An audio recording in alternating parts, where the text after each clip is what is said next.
nitong 2025 elections, nagkwento sa akin si dating Speaker Martin Romualdez, kinausap daw siya ni PBBM sa Tacloban para tumulong sa gastusin ng mga kandidato mula national hanggang local candidates.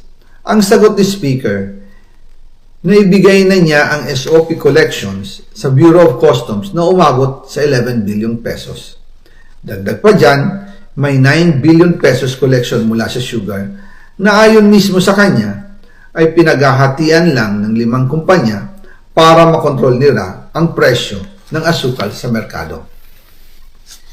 At iba pa ang kita mula sa importasyon ng sibuyas na hawak naman ni Martin Araneta, kapatid ni First Lady Lisa Araneta Marcos. Kung matatandaan ninyo, noong 2022, nagkaroon po ng investigasyon sa Kamara na pinangungunahan ni Congressman Toto Swansing dahil sobrang taas ng presyo ng sibuyas. Umabot ng 600 pesos kada kilo. Gayong dapat ay nasa 80 pesos lang. Doon lumabas ang pangalan ni Martin Araneta bilang isa sa mga nasa likod ng kontrol sa importasyon ng sibuyas. Pero hindi po natuloy ang investigasyon.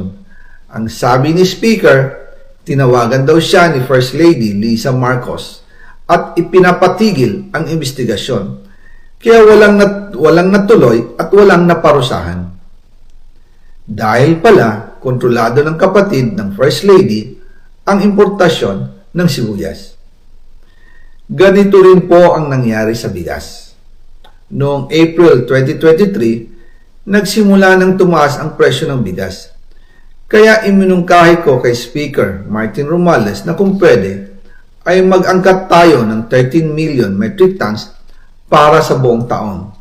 Ang layunin ko po ay mapababa ang presyo ng bigas sa 22 pesos kada kilo. Pero hindi po ito inaprubahan ng Pangulo noong sila ay nasa Clark.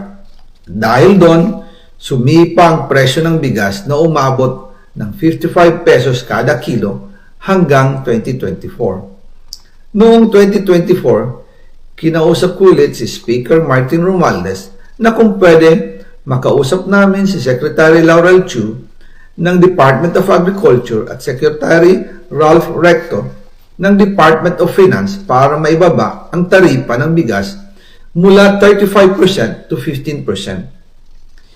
Sinabi ko kay Speaker Martin Romualdez na kung pababayaan natin ang patuloy ng pagtaas ng presyo ng bigas at umabot ito sa 60 pesos kada kilo, siguradong magagalit na ang taong bayan. Posibleng magrevolusyon na ang mga tao at tiyak na maapektuhan dito ang mga kandidato ng administrasyon sa 2025 elections.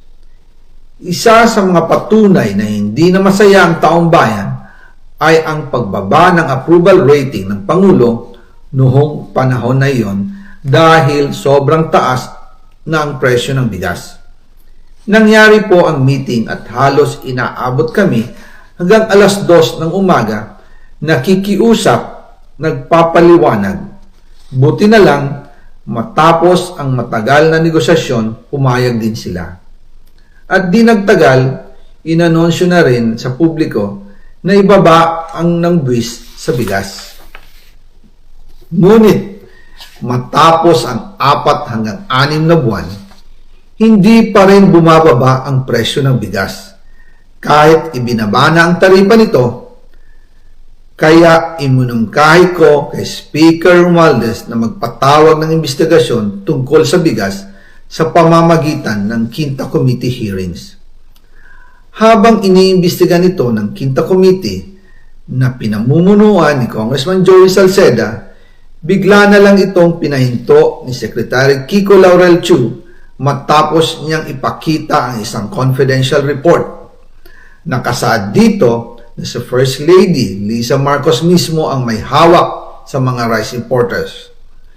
Ayon kay Secretary Laurel, maaapektuhan daw ang First Lady kung itutuloy ang investigasyon dahil kasama raw nila sa Vietnam visit ang ilang importer ng bigas at nag-dinner pa raw sila roon. At nung araw din yun, tumawag si Congressman Sandro Marcos kay Speaker Romualdez upang ipatigil ang House investigations tungkol sa bigas as instructed ng Pangulo. Magkasama kami ni Speaker Martin Romualdez nang tumawag si Congressman Sandro Marcos. Dumating din si Secretary Laurel Chu sa Manila Polo Townhouse at doon siya pinagalitan ni Speaker dahil inilabas niya ang confidential report na nagdidiin sa First Lady sa issue ng rice smuggling. Humihingi ng paumanhin si Secretary Laurel Chu at sinabi niyang, pasensya na, masyado akong naive. Doon namin naintindihan kung bakit. Kahit ibinaba na ang import tax ng bigas mula 35% to 15%, ay hindi pa rin bumababa ang presyo sa merkado dahil pala sa dami ng SOP at remittance na ipinapasa sa bawat transaksyon.